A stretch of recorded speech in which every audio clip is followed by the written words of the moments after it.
ये क्वेश्चन दिया हुआ है। इस क्वेश्चन में ये कह रहा है कि एक ब्लॉक जिसका मास m है, वो एक प्लेन से जो इंक्लाइन 60 डिग्री है, g/2 एक्सेलरेशन से स्लाइड करता है। तो बताओ काइनेटिक फ्रिक्शन का कोएफिशिएंट कितना होगा?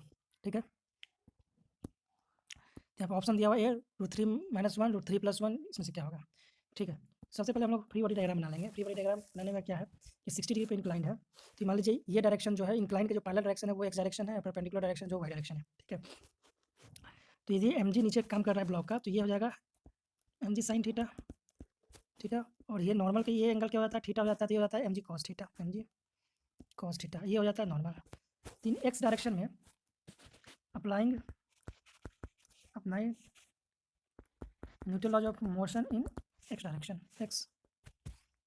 x में है कि यदि बॉडी एक्सेलरेशन a से इधर आ रहा है, a से a क्या दिया हुआ है, g/2 दे रखा है, तो हम लोग क्या लिखेंगे, net force equal to ma। Net force कितना है, net force is mg sin 60 minus friction equals to ma। ठीक है, mg sin 60 minus friction equal to ma। a क्या दिया हुआ है, g/2 दिया हुआ है, तो हम लिख सकते हैं mg sin 60 is √3/2 minus f equals to m g/2। Friction को उधर ले जाते हैं, f का वैल्यू उधर ले जाते हैं, तो ये आ जाएगा, और इसको इस साइड ले जाते हैं, तो ये हो जाएगा mg √3/2 minus mg/2 equals to friction. Kinetic है तो काइनेटिक लिख देते हैं कि मूव कर रहा है, ये आ जाएगा। ठीक है, लेकिन हम जानते हैं कि जो फ्रिक्शनल फोर्स जो होता है, जो फ्रिक्शनल फोर्स जो होता है वो जो है, फ्रिक्शनल फोर्स जो होता है वो होता है म्यू इंटू एन। यहाँ पर नॉर्मल किसके बराबर होगा, mg cos थीटा के बराबर में, तो हम लोग इसको लिख सकते हैं frictional force equals to mu K mg cos 60। mg cos 60 का वैल्यू होता है हाफ, तो म्यू के mg हाफ। ठीक है, फ्रिक्शन इक्वल्स टू हो गया म्यू के mg/2।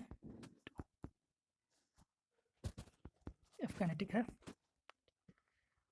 अब क्या करना है, अब कुछ करना नहीं है, अब सिंपल सी इस वैल्यू को उठाकर यहाँ पुट कर देंगे। जब इस वैल्यू को यहाँ उठाकर पुट करते हैं तो रहेगा ये mg √3/2 minus mg/2 equals to mu K mg/2।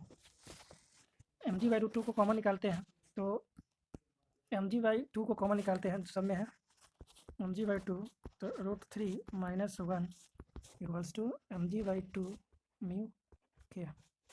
mg/2 से mg/2 कट गया, तो ये म्यू के हो गया, म्यू के इक्वल्स टू √3 - 1।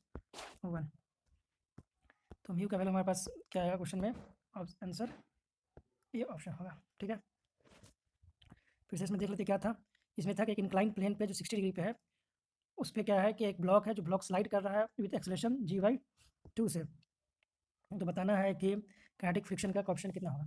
कुछ नहीं था, एक्स डायरेक्शन में यदि a/2 एक्सेलरेशन है तो net force equal to ma, mg sin theta minus friction equal to ma, और फ्रिक्शन का वैल्यू हम लोग म्यू के n होता है, तो यहाँ से हम लोग क्या किए, फ्रिक्शन का वैल्यू लिए और फर्स्ट इक्वेशन में डाल दिए एक्स डायरेक्शन वाला में, और वहाँ से हम लोग को म्यू के मिल गया। That's all, thank you.